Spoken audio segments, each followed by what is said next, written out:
Welcome to Closer to Venus. I'm Johnny Burke, and today's guest is Kate Connolly. She is an intuitive healer and intuition teacher.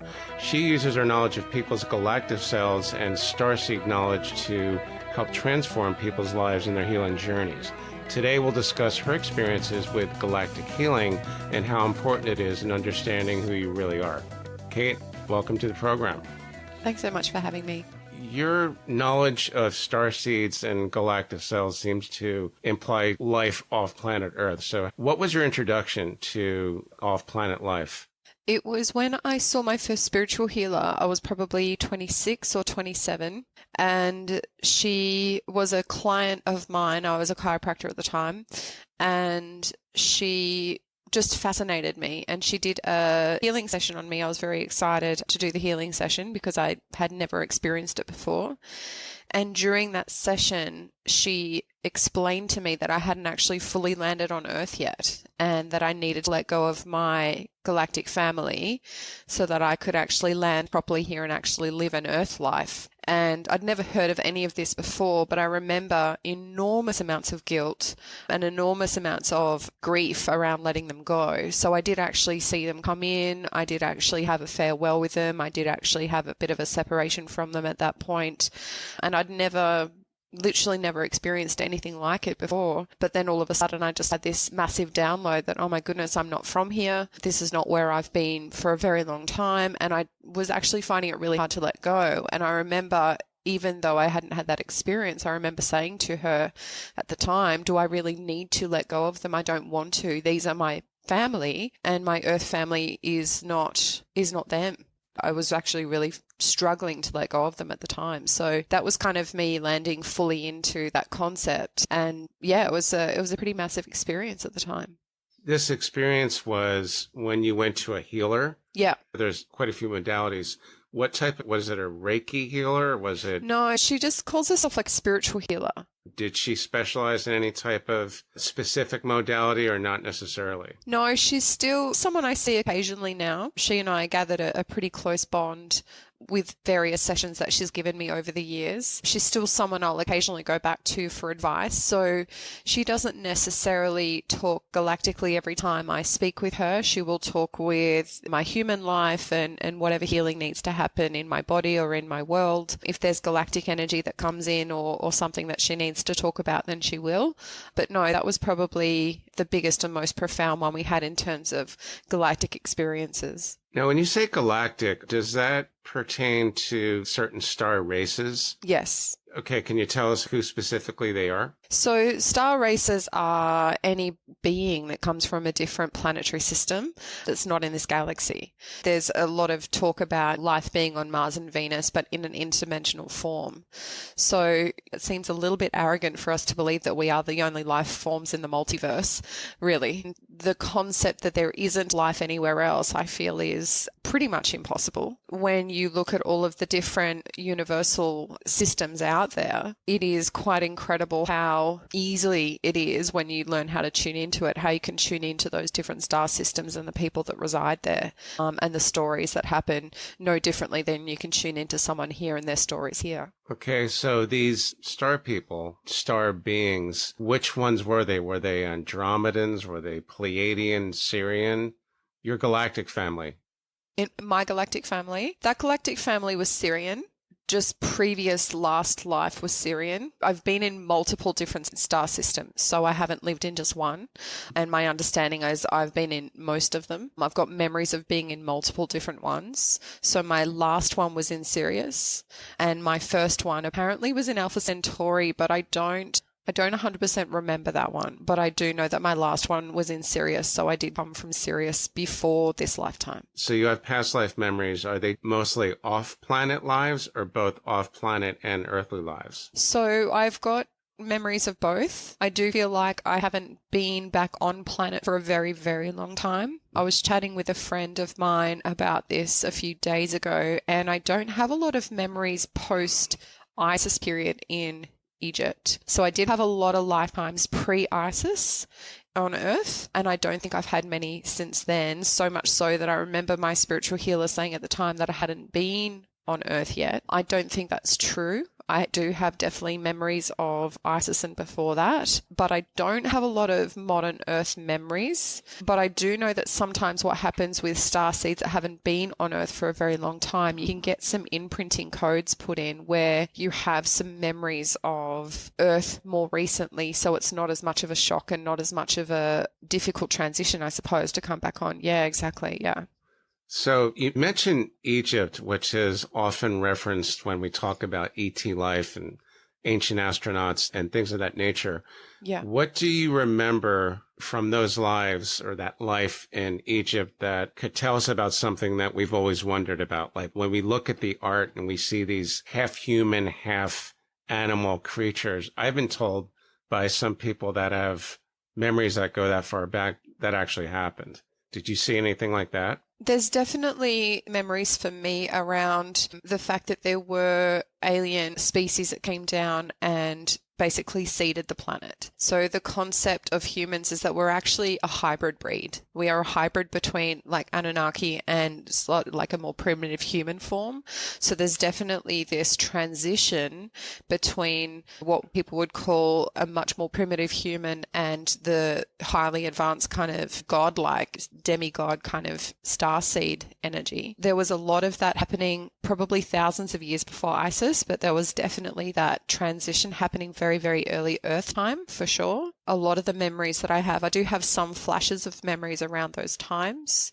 My most recent memory, and the one that I've delved into the most, was working as a warrioress for Isis. So Isis is an ascended master, and she was here basically looking at the divine feminine on the planet. So she was a divine feminine goddess, as it were, on the planet, and she was leading a lot of very high vibrational, not religion, but kind of spiritual practices. A lot of the earth at that time was divine feminine based. So I was there for the fall of that, and then there was a moving into the masculine. So the earth has been in the masculine since Isis. Maybe that's why I haven't been here, I'm not sure. What's actually happening now is that the earth is now shifting back into a divine masculine feminine balance, and that's been happening in the last number of years and happening more and more at the moment. I would agree, because I'm hearing a lot more about the divine feminine, and it seems to be directly related to what's happening with ascension and raising the vibration and so on. So when you talk about the divine feminine and the fall that you witnessed from your memories, how long ago was that? And is there a relationship to the fall of Atlantis, or is that something completely different? I think they're pretty much the same thing.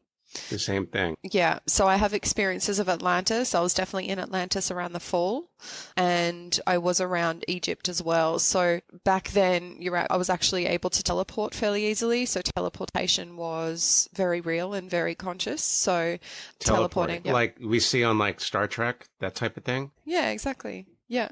Why can't I do that now? I can go up to New Jersey or Los Angeles or Rome to visit my friends. Well, theoretically we can. We just have to believe it enough. Okay.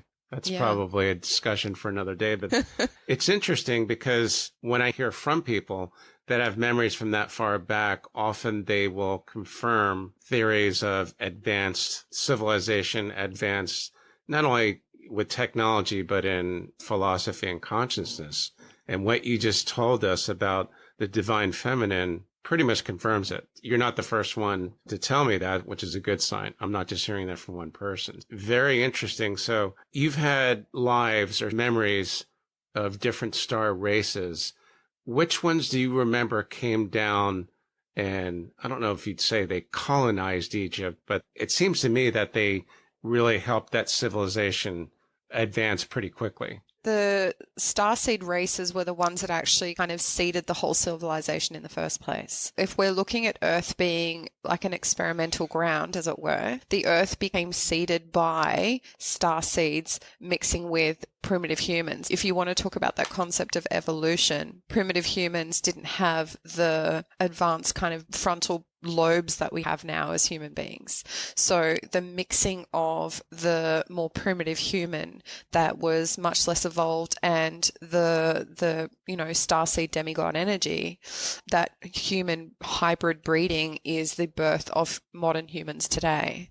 So they didn't just help advance it, they basically seeded it. And that was the beginning of human civilization on planet Earth. How long ago was all this? Do you have any idea? I actually don't know, to be honest. I haven't tuned into that, but it was many, many thousands of years before Atlantis. And my understanding, Atlantis was about 5 or 10,000 BC. So we're talking probably 20 or 30,000 years before BC is my guess.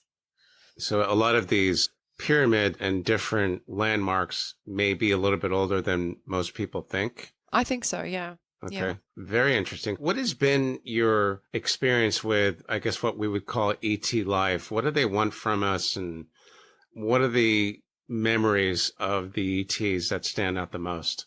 I remember probably spending some time on some spaceships. I've been in some war councils. I've worked on the Palladian War Council. I've been in various different galactic councils.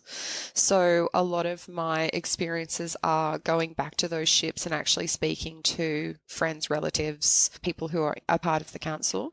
I usually do it in meditation. I don't necessarily just do it on the fly, but I do often have them speaking to me and I'm often in conversation with them. A lot of it is pertaining to Earth life, to be honest. Being a selfish human, I go and say, hey, what's going on here and how can I help myself there? And, Good. Somebody's got to do it. Yeah, no, it's less about how are you and how's life up there and what you guys up to. Yeah, I've been a bit more selfish than that, I guess. No, not really. I don't think it's selfish at all. I think a lot of us are just dying to know. You mentioned ships. What does it look like? Well, what do the beings look like? I mean, is it something like we'd see on Star Trek or not really? I mean, Star Trek was done in the 60s or 70s, so I would probably liken it more to some of the stuff you see in Star Wars. So it does seem relatively futuristic. A lot of it is relatively sleek. And a lot of these things, the machinery and whatnot, can be used telepathically.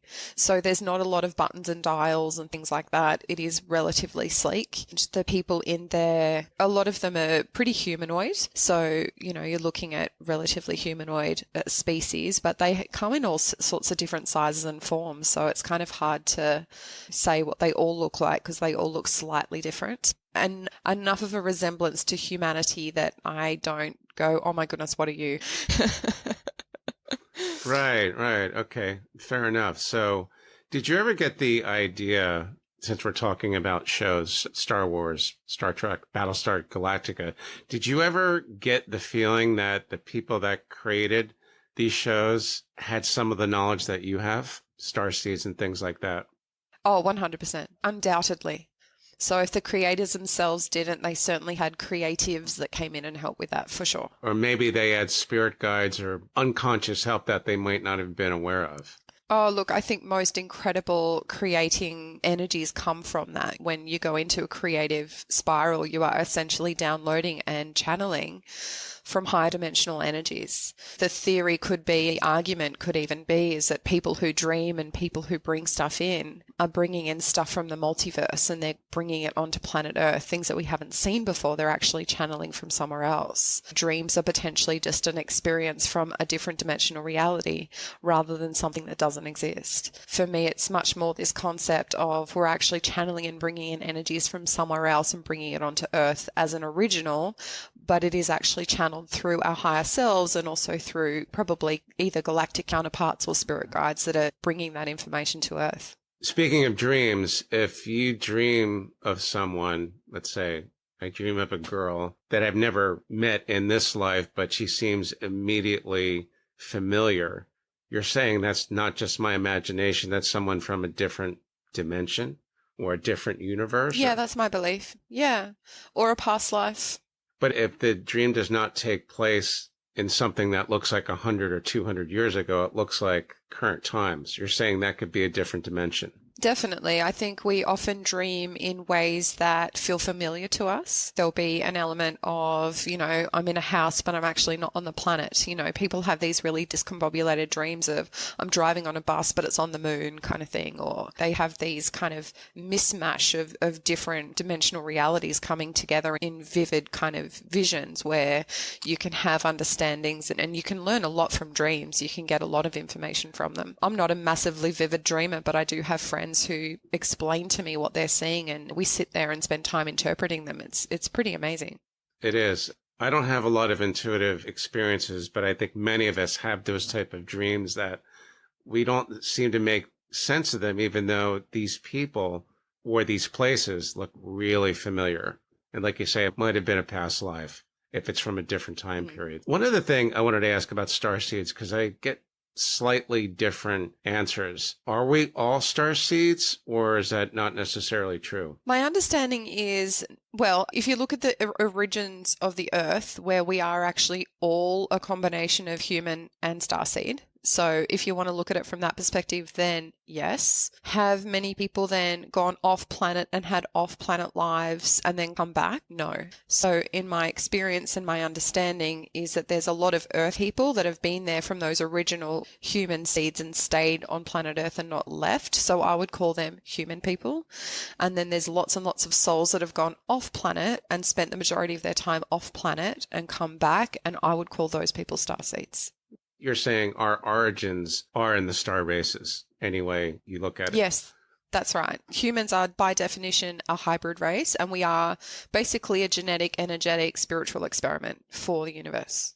That tends to make sense with what a lot of people have told me. So you could say either one is true. We are all starseeds because of the origin, and some are starseeds because they've gone off planet, whereas the other people have not. But anyway, you look at it, that's still where we came from, right? Yeah, absolutely. Yeah.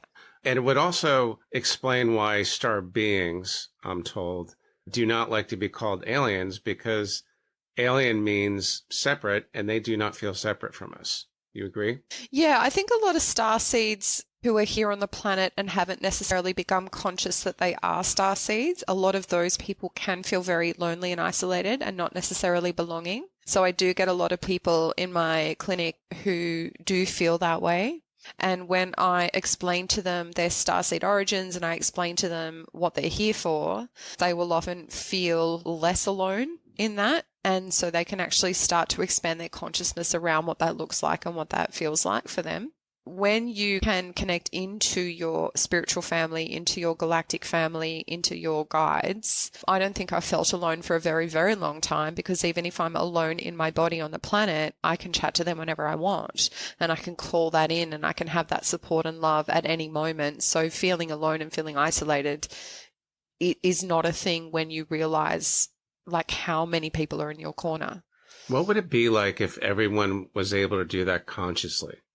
I know that's probably light years away, but it just sounds like an incredible idea. I often mull that over from a concept of if everyone was conscious and everyone then made conscious choices to be the best version of themselves that they can be and called on that energy from their spiritual family and have this ultimate knowledge that they are fully supported and loved, I think the world would be an incredibly different place. And that's kind of the foundation of my work is imagine if everyone felt this way. Imagine if everyone could tune into their intuition, it would be a phenomenally different place. And that is just probably the most exciting concept for humanity, is that let's get as many people awake and conscious around this as possible, because most people who have this knowledge and have this awareness are in constant pursuit of joy and love and a connection to self. And that is a relatively common theme in people who are conscious, connecting into their galactic selves. That is their purpose, health, joy, and love. You can't get better than that. So if everybody was on that road, how different would people be? How different would people speak? How different would relationships be and communities be and conscious connections be? It would just be this phenomenal higher dimensional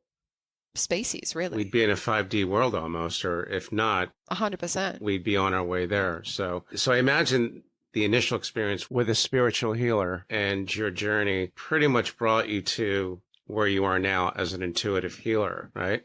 Very much, yeah. Yeah. So in your work, how do you use your knowledge of starseeds and galactic healing? How does that work? So when I treat people, I'm not treating just the human body in my office or on the internet, whoever I'm working with. What I'm finding is that because we're all multidimensional, it isn't enough to just work on the human body. It's not enough. So, for example, if I tune into someone and I realize that they have a belief system that isn't serving them, because everything, in my opinion, comes from a belief system. So if we have a belief system and then we have a set of emotions around it, then our body will respond accordingly. So all disease, in my opinion, comes from belief systems. So if you want to heal things, if you want to heal the mind, if you want to heal your relationships, your body, whatever it is that you're trying to move through, true, it comes from your belief systems, and those belief systems exist in your multidimensionality. When I'm tuning into somebody and I find a belief system that isn't serving them, I will always ask, is there an element of your galactic self that believes this? And the answer is not always, but often yes. I check in with interdimensional aspects. I check in with parallel lives. I check in with past lives, ancestral, and then obviously in a child, in a baby, those things as well. And I'll often get soul fragments or elements from multiple different sources. So I'll get part of their multidimensional self, part of their intergalactic self, part of their past lives, and that I'll basically bring them into a healing chamber and heal all of it at once. So we're not just dealing with a belief system in one aspect of our multidimensional self. I'm dealing with all aspects of your multidimensional self who holds this belief which isn't serving you. So then I will clear all of that at once, so it has a much bigger impact. So we're much less likely to breadcrumb our way through to a state of healing. We're actually kind of doing pretty big and deep shifts all at once. Parallel lives. This is an interesting one. There's parallel lives, past lives, and also future lives. But if you talk to people that have had near-death experiences, they will tell you that in that realm, time does not exist. So when you're looking at what we call past lives, they're all basically happening at once. So what's the difference then between a past life and a parallel life? Sure. So my experience of the difference between past lives and parallel lives is that when I'm tuning into someone and finding out whether either of those elements are a part of it, I often get different answers. So I guess it's about intention. So when I create an intention around that, what I'm basically asking about is past lives on planet, elements of self that have had those same belief systems. When I tune into parallel lives, what I feel is that there's a whole bunch of different realities playing out at once. So there's multiple different aspects of selves that are playing out at this moment, at this time, that belief system, rather than potentially timelessness absolutely happens in the multiverse for sure. And certainly between lives, that's true as well. So things get relatively timeless between lives. But just for ease of my human brain to kind of separate it into things, the parallel life for me is different aspects of self that are playing out that particular thing at this particular time in the consciousness of time as we know it. And past lives for me is different elements or different versions of ourselves who've played out that belief system. So there might be other people that have more information on that than me, but that's how I intuit it and that's how I tune in. Have you had experience in the in-between lives space? I have, yes. Isn't that where a lot of arrangements, soul agreements, finding out who your soul family is? Did you have any experience like that as well? Oh, very much. I definitely remember the agreements and contracts that I made before I embodied. I remember literally sitting at a desk going, yeah, cool, I'll deal with that. Look, let's just get all my karma done. Let's just get it all done this lifetime. Tick, tick, tick, sign, sign, sign. Yep, I'm on. So I do remember basically having that conversation and agreeing to what I was going to come down to do. And I did decide to put a lot on my plate, which sometimes I think back and go, oh my goodness, maybe I should not have done that. Can you actually change your contract or your obligations or not really? Oh, I think you definitely can, yeah. I do that often with people. We go into the Akashic Records and we call up any contracts or vows or agreements that we've made around certain things that are not serving us as humans anymore, and we can definitely change those. So that's something I do on a fairly regular basis. I could potentially change some of the contracts that I've got here, but my understanding and my belief is that we come here to ascend, we come here to go through a spiritual evolution, and if we have stuff that's not done, we'll have to come back and do it. My human form as I am right now, very much, let's just get in and get this stuff done. I'd like to hit enlightenment a bit early, let's just go. Not everybody feels that way, but for me, I'm very much, if I've got 15 things to sort out and get done in this lifetime, let's just get them done. Let's just get them done now.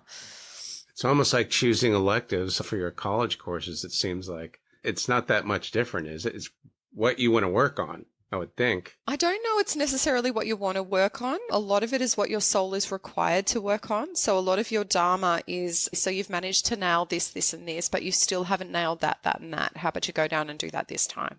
And so my understanding is that a lot of souls between lives, and it's actually really funny because a lot of souls between lives are like, yeah, let's do it. Like, I've got this. Like, I'm really cool. And then they come down into human form and they hit density and then they go into fear. And then they're like, oh my goodness, I'm in overwhelm. And I'd forgotten what it was like to be in a physical form. I'd forgotten what it was like to have this stuff that I've got to work through. I know that a lot of starseeds find Earth life very, very heavy and dense and a little bit dark as well, because there's so much duality on the planet in terms of the energies on the planet. And a lot of them go into, I just can't do this actually. So there's a lot of energies and a lot of starseeds on the planet that are just in deep overwhelm about, oh my goodness, I had such high intentions, but I've come here and I just literally am frozen and I can't do anything. That's assuming, of course, if they can remember what they were here to do. And not everybody does. They don't remember it consciously. It's stuff that I bring through for them. That's what I'm getting through for them. Yeah. So your services, at least part of it, is helping them remember what they're here to do. And in doing so, you can probably give them an idea of what things they need to work on, or you can remove or, I don't know, sterilize the things in them that no longer serve them. Yeah, very much so. Yeah. Okay. Cauterizing a wound almost. Very interesting and useful work. So how do we laymen connect with our galactic family? Can we do it on our own, or do we need a practitioner? I don't think you need a practitioner. I think practitioners can sometimes help open the energies for somebody. I think one of the hardest things for people doing it on their own is that it's sometimes hard to keep concentration. It's sometimes hard to stay really open. Sometimes it's hard to imagine and call it in yourself, but it's absolutely not impossible. You can definitely do it. I think one of the things that we forget as humans is how powerful we are. And just by asking and creating intentions, we can open up those portals. The universe will always respond to our thoughts and to our instructions. So if you do create the intention that I want to connect to my galactic family, or I want to connect to my spiritual team of the light, or whatever it is that you're wanting to connect to, and you keep asking and keep asking, eventually it's going to come through and you'll have consciousness around that. And you can absolutely do that alone. I think one of the main reasons people do it in groups or with a practitioner, and I do actually find groups more powerful than one-on-one practitioners, interestingly, is that you have the space held for you to open that up. So you do actually have that possibility to call it in more easily because you have someone guiding you through it. Good. It's definitely good to know. So last question. Star beings, star seeds, what do they want for us or from us? I think the most important task they have is to try and help with the ascension of the planet. So for the most part, they are actually here to support and guide. And I do believe that for, 90% of that is all benevolent, loving guidance and also support for the planet. There is a level of malevolent energy in and off planet around how we ascend and, I guess, succeed as a species. So there is that kind of tension happening intergalactically as well as on the planet. But I think for a lot of the star seeds that are on here who are here to help Earth, it's all about helping with the vibration of the planet. Every star seed that's conscious on the planet raises the vibration of the planet quite considerably. So it does help dramatically with this ascension that humans are required to go through at this particular time in history. I do believe that even just being here helps with that ascension process, even if they're not conscious. So it's all about raising the vibe, and the universe provides, pretty much, right? Yeah. And setting intentions. Excellent stuff. Kate, thanks for joining us today. How can our listeners find out more about you online? I have an intuitive mastery school that has classes and meditations to help with your healing and ascension process.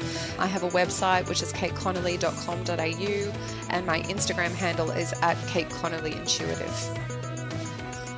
Excellent. I will put those links in the transcript in the show notes as well. You've been listening to Closer to Venus. I'm Johnny Burke. If you enjoyed today's episode, please consider subscribing. You can find more information on closertovenus.com.